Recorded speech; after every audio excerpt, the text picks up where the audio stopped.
Miks peab piima jooma? Hambad saaksid tugevaks. Hambad saaksid tugevaks. Mis veel peab tugevaks saama? Hambad ei kukuks ära. Aga selleks, et luud saaksid tugevaks, pead sina jooma piima, on ju? Aga mis juhtub siis, kui sina jood piima ja pärast seda jood limonaadi? Kohe vaatame. Nii, paneme limonaadi sisse natukene piima, siis te näete, mis juhtub.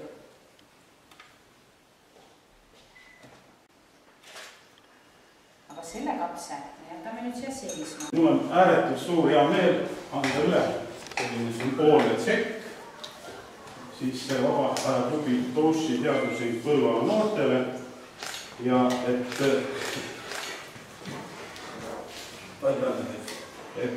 palun. Ja tänu e-piimale saab teie teha tulevikus siin hästi kihvte katseid. Meil on pilokrid ja meil on olvid ja asjad, et te saate teha paugu ja kärtsa ja mürtsu ja täna me teeme ka ühe paugu, on ju? Paneme siis siia kõrdi sisse natukene piima või? Okei, kasutame oma uhkeid kolbe, on ju?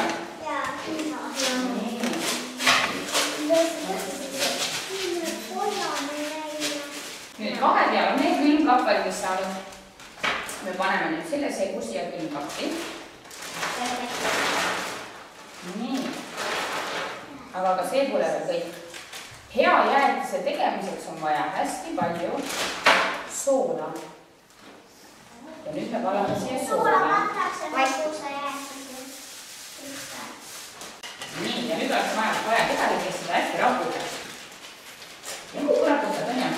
Vaadake nüüd siia. Karastusjoogi sees on selline hape nagu fosforhape. See on hape. Ja kui sa paned siia piima sisse, kui sa jood piima, siis hape võtab kõik hea kaltsiumid, mis peaks minema sinu luude sisse ja sadestab selle ilusasti ja uhkelt välja. Mis tähendab seda, et sinu luud ei saa kaltsiumi. Jaa, piimaga on nii tore katseid teha. Piim ei ole üldse mürgine. Piim on ilus ja valge. Tehke täpid sisse. Ja kui sa sai mõstaks, siis oli teil siin üks katseid. Nii, vaata sinine värv ainult. Ja vaadake, kui te tahate, et värvid hakkaksid jooksma, siis võtke seda võluvedelikku, võtke uus tuksu ja pane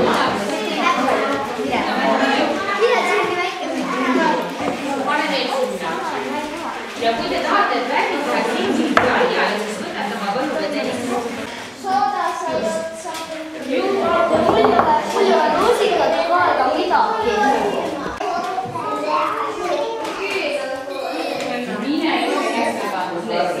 Mõtlen, et võtke seda kollast, selle peab parem.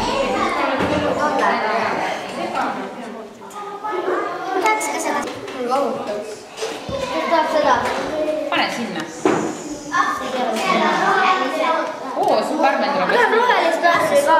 Õpetaja. Kus rohelist tahab? Sul läheb rohelist. Aga pange siia. Ilus mul tuli. Vaadake ilusamad tõsised hoogused seal. Nii, mul on 2 õhupalli. Üks teeb paugu, üks ei tee. Kumma me esimese saame teeme? Kõik arvavad, et Rants teeb paugu. Proovime. Aga teaduses ongi nii, et vahepeal sa ei tea enne, kui sa proovid, on ju? Kõigepealt on vaja küünal põlema panna. Ma tean seda. Rakett ei saatus ükskord tegin seda.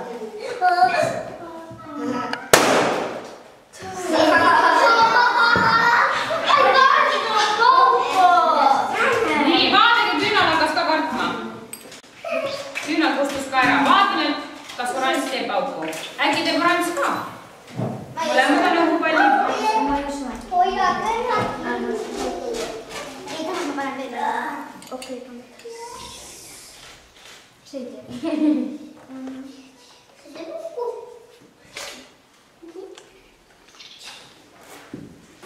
Nii, laske ringi käima, vaadake, miks see õhupall pauku ei tee. Seal sees on vesi. Siis seal sees on vesi, on ju? Ja, miks ta pauku ei tee, kui sees on vesi?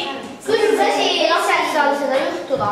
Richard ütles, et külm vesi ei lase sellel juhtuda, aga kui ma panen sooja vee, siis ta nagu mingit moodi ka ummelneb, aga ta ei pauku. ja miks ta pauku ei tee? Sellepärast, et vesi kustutab ju tuld. See oli huvitav vastus, vesi kustutab tuld. Tegelikult on väga lihtne. Vesi paisub hirmus aeglaselt, aga õhk õhupalli sees paisub suure pauguga.